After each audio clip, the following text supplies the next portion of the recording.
হরে কৃষ্ণ। নমস্কার বন্ধুরা, আমি পল্লব আর আপনারা দেখছেন রাধাকৃষ্ণ ইউটিউব চ্যানেল। বন্ধুরা, আজকের এই ভিডিওতে আমরা কথা বলবো পাপমোচনী একাদশী ব্রতের মাহাত্ম্য সম্পর্কে। তাহলে চলুন দেরি না করে ভিডিওটি শুরু করা যাক। যুধিষ্ঠির শ্রীকৃষ্ণকে বললেন, হে জনার্দন, চৈত্র মাসের কৃষ্ণপক্ষের একাদশীর নাম ও মাহাত্ম্য কৃপা করে আমাকে বলুন। শ্রীকৃষ্ণ বললেন, হে ধর্মরাজ যুধিষ্ঠির, আপনি ধর্ম বিষয়ক প্রশ্ন করেছেন। এই একাদশী সকল সুখের আধার, সিদ্ধি প্রদানকারী ও পরম মঙ্গলময়, সমস্ত পাপ থেকে নিস্তার বা মোচন করে বলে এই পবিত্র একাদশী তিথি পাপমোচনী নামে প্রসিদ্ধ। রাজা মান্ধাতা একবার লোমশ মুনিকে এই একাদশীর কথা জিজ্ঞাসা করেছিলেন। তাঁর বর্ণিত সেই বিচিত্র উপাখ্যানটি আপনার কাছে বলছি, আপনি মনোযোগ দিয়ে তা শ্রবণ করুন। প্রাচীনকালে অতি মনোরম চৈত্ররথ পুষ্প উদ্যানে মুনিগণ বহু বছর ধরে তপস্যা করতেন। একসময় মেধাবী নামে এক ঋষি কুমার সেখানে তপস্যা করছিলেন। মঞ্জু ঘোষা নামে এক সুন্দরী অপ্সরা তাকে বশীভূত করতে চাইল, কিন্তু ঋষির অভিশাপের ভয়ে সে আশ্রমের 2 মাইল দূরে অবস্থান করতে লাগল। বীণা বাজিয়ে মধুর স্বরে সে গান করত। একদিন মঞ্জু ঘোষা মেধাবীকে দেখে কামবাণে পীড়িতা হয়ে পড়ে। এদিকে ঋষি মেধাবীও অপ্সরার অনুপম সৌন্দর্য দেখে মুগ্ধ হন। তখন সেই অপ্সরা মুনিকে নানা হাবভাব ও কটাক্ষ দ্বারা বশীভূত করে। ক্রমে কাম পরবশ মুনি সাধন ভজন বিসর্জন দিয়ে তার আরাধ্য দেবকে বিস্তৃত হন। এইভাবে অপ্সরার সাথে কামক্রীড়ায় মুনির বহু বছর অতিক্রান্ত হল। মুনিকে আচারভ্রষ্ট দেখে সেই অপ্সরা দেবলোকে ফিরে যেতে মনস্থ করল।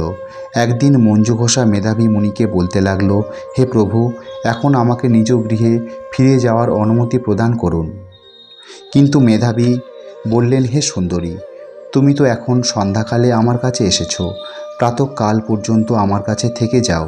মুনির কথা শুনে অভিশাপ ভয়ে সেই অপ্সরা আরও কয়েক বছর তার সাথে বাস করল। এইভাবে বহু বছর, 55 বছর 9 মাস 7 দিন অতিবাহিত হলো।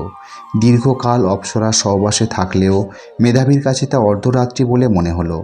মঞ্জু ঘোষা পুনরায় নিজ স্থানে গমনের প্রার্থনা জানালে মুনি বললেন, এখন প্রাতঃকাল, যতক্ষণ পর্যন্ত আমি সন্ধ্যা বন্দনা না সমাপ্ত করি ততক্ষণ পর্যন্ত তুমি এখানে থাকো।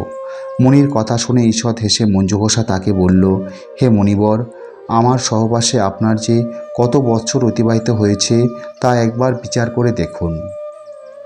এই কথা শুনে মুনি স্থির হয়ে চিন্তা করে দেখলেন যে তার 56 বৎসর অতিবাহিত হয়ে গেছে।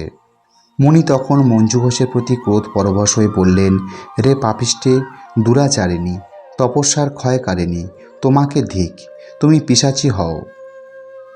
মেধাবীর শাপে অপ্সরার শরীর বিরূপ প্রাপ্ত হলো। তখন সে অবনত মস্তকে মুনির কাছে শাপমোচনের উপায় জিজ্ঞাসা করল। মেধাবী বললেন, হে সুন্দরী, চৈত্র মাসের কৃষ্ণপক্ষিয়া পাপমোচনী একাদশী সর্বপাপ ক্ষয়কারিণী। সেই ব্রত পালনে তোমার পিশাচত্ব দূর হবে। পিতার আশ্রমে ফিরে গিয়ে মেধাবী বললেন, হে পিতা, এক অপ্সরার সঙ্গদোষে আমি মহাপাপ করেছি। এর প্রায়শ্চিত্ত কি, তা কৃপা করে আমায় বলুন। উত্তরে চ্যবনমুনি বললেন, চৈত্র মাসের কৃষ্ণপক্ষিয়া পাপমোচনী একাদশী ব্রতের প্রভাবে তোমার পাপ দূর হবে। পিতার উপদেশ শুনে মেধাবী সেই ব্রত ভক্তিভরে পালন করল। তার সমস্ত পাপ দূর হলো।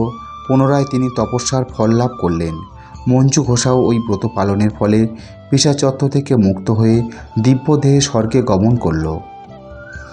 হে মহারাজ, যারা এই পাপমোচনী একাদশী পালন করেন তাদের পূর্বকৃত সমস্ত পাপই ক্ষয় হয়। এই ব্রতকথা পাঠ ও শ্রবণে সহস্র গোদানের ফল লাভ হয়। তো বন্ধুরা, এই ছিল পাপমোচনী একাদশী ব্রতের মাহাত্ম্য।